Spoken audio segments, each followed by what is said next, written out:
देख रहे हैं एएनएस मीडिया और मैं हूं आपके साथ विकास कुमार।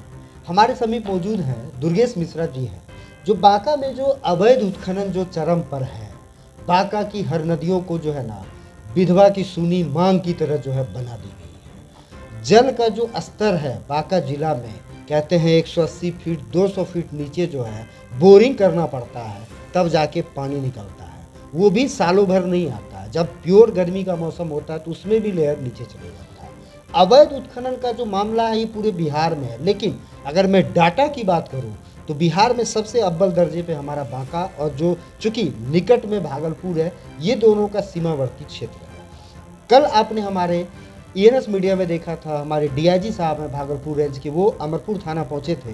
डीआईजी साहब से जब हमने स्पष्ट सवाल किया कि सर अवैध उत्खनन में क्या हो रहा है, तो डीआईजी साहब भी कहते हैं कि चैलेंजिंग है। दुर्गेश मिश्रा जी, अगर प्रशासन के लोग ही पहले कर देते हैं कि ये चैलेंजिंग है, तो क्या लगता है आपको कितना सक्सेस हो पाएगा?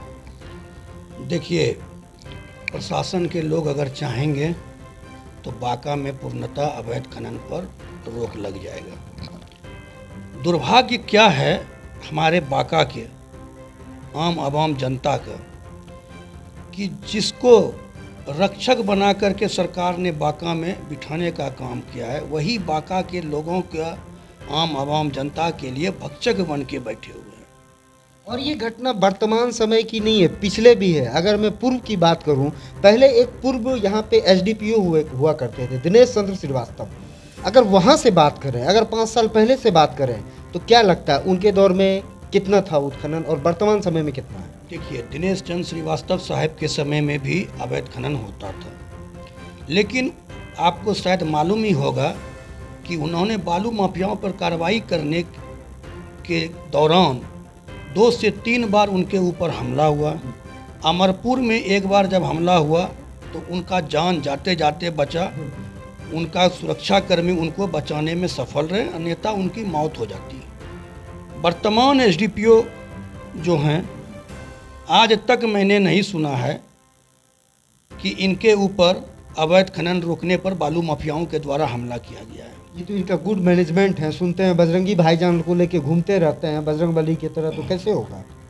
आज भी बजरंगी भाईजान का स्कॉर्पियो 1075 उनके आवास में ही लगा हुआ है। जहाँ तक मुझे मालूम है, मार्च से गाड़ी का अलॉटमेंट सरकार के द्वारा बंद है, लेकिन कहाँ से उस गाड़ी का उपयोग हो रहा है ये तो जांच का विषय है। मैंने तो अवैध खनन के विरोध में बांका के आम आवाम जनता के हित के लिए पटना उच्च न्यायालय में याचिका दायर किया हूँ, जिसकी सुनवाई आपने कब याचिका दायर, और ये याचिका दायर करने का ख्याल कैसे आया?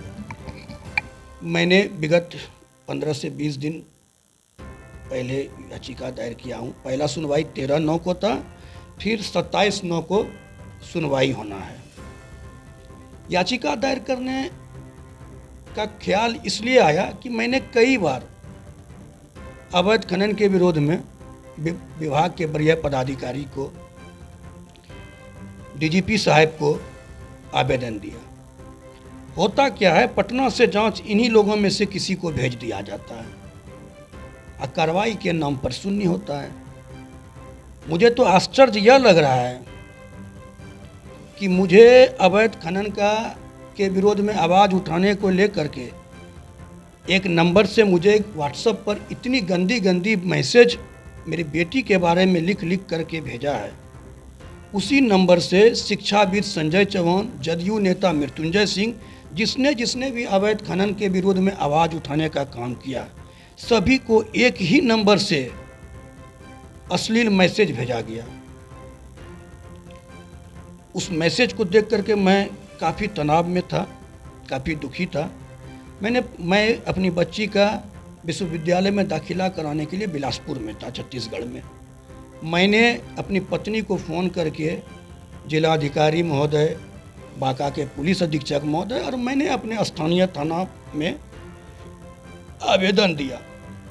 उक्त आवेदन पर भी आज तक कोई कार्रवाई नहीं हुआ है। तो मैंने पटना उच्च न्यायालय में बतौर सप्लीमेंट्री सभी अभिलेख और जितना भी मेरे पास ऑडियो वीडियो है, सभी मैंने पेन ड्राइव में लगाने का काम किया हूँ वकील के माध्यम से। और मुझे उच्च न्यायालय पर भरोसा है बांका के आम आवाम के लिए न्याय संगत फैसला आएगा। क्या लगता है, चूंकि आप मूल रूप से बांका जिला के वासी हैं, अवैध उत्खनन से कितना यहाँ पे जलवायु परिवर्तन हुआ बांका जिला में, यह बांका के लिए कितनी समस्याएं आज के समय में है और 5 साल के बाद क्या होने वाला है? 5 साल के बाद तो बांका का यह स्थिति होने वाला है कि यहाँ के लोगों को पीने का पानी तो आज भी खरीद के पी रहे हैं, लेकिन स्नान करने के लिए भी खरीद के पानी लेना पड़ेगा।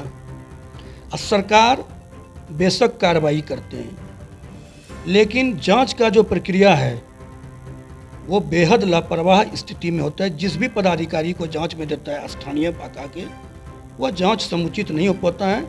इसलिए मैं उच्च न्यायालय में सप्लीमेंट्री के तौर पर मांग किया हूं कि समुचित जांच न्यायालय के बेंच से कराया जाए। बांका और भागलपुर शिक्षाविद हैं संजय कुमार चौहान, जिनका चौहान पब्लिक स्कूल चलता है भागलपुर में, शिक्षाविद हैं। कितने छात्र, कभी तो मैं गया नहीं हूँ पब्लिक स्कूल वगैरह, क्या है संजय चौहान? कभी उनको करीब से नहीं देखा था। हाल के दिनों में मुझे उनसे मुलाकात हुई। वो बेहद शिक्षित व्यक्ति हैं। उनके पढ़ाए बहुत लड़का लड़की डॉक्टर इंजीनियर IAS IPS हुए हैं। अब उनका बालू से कोई दूर दूर तक वास्ता नहीं है और कोई लेना, उनको शिक्षा जगत से काम है। शिक्षा जगत में वो रहते हैं और राजनीति करते हैं। उनको भी बालू माफिया करार दे देना, सोशल मीडिया पे जो है लिख देना कि व्हाट्सएप पे भद्दी भद्दी गालियाँ उनको भी दिया गया है, जिसका स्क्रीनशॉट मेरे भी पास उपलब्ध है। मैंने सभी स्क्रीनशॉट उच्च न्यायालय में वकील के माध्यम से सप्लीमेंट्री तौर पर जमा किया हूँ। ये अपने आप में जो है दुर्भाग्यपूर्ण है कि किस प्रकार बांका की नदियों को जो है अवैध उत्खनन की मार में, तो उत्खनन विभाग है, उत्खनन विभाग क्या कार्रवाई करता है, वो कुछ करता है कि नहीं? खनन विभाग जैसे पुलिस का मदद के लिए गुहार लगाती है, फ़ोन करता है, पुलिस के लोगों के ही द्वारा बालू माफियाओं को सूचना दिया जाता है। मुझे तो यहाँ तक सूचना मिली है कि साहब के एक सुरक्षाकर्मी एक प्राइवेट मोबाइल रखे हुए हैं, जिनसे सभी बालू माफियाओं से उनका प्रत्येक दिन बातचीत होता है और पेटी का पेटी पहुंचाया जाता है। अब ये मैंने देखा नहीं है।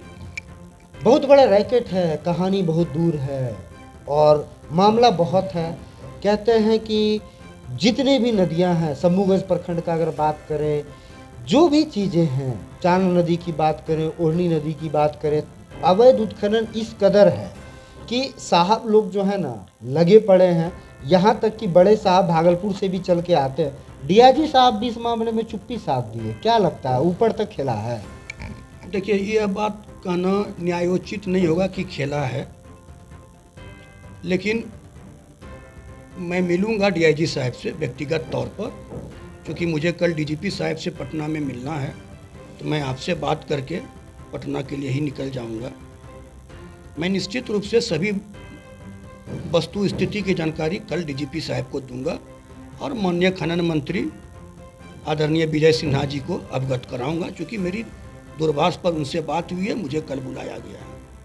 देखते हैं ये जो इन लोगों का जो दुर्गेश मिश्रा जी जैसे लोग हो या संजय चौहान जी जैसे लोग हो, और भी हैं ऐसे बहुत लोग हैं जिनका मुझे निरंतर फ़ोन आ रहा है कि विकास भाई आप ENS मीडिया के माध्यम से अवैध उत्खनन का जो है जो चल रहा है जिला में, आप उन चीज़ों को प्रकाशित कीजिए, हम लोग आपके साथ हैं।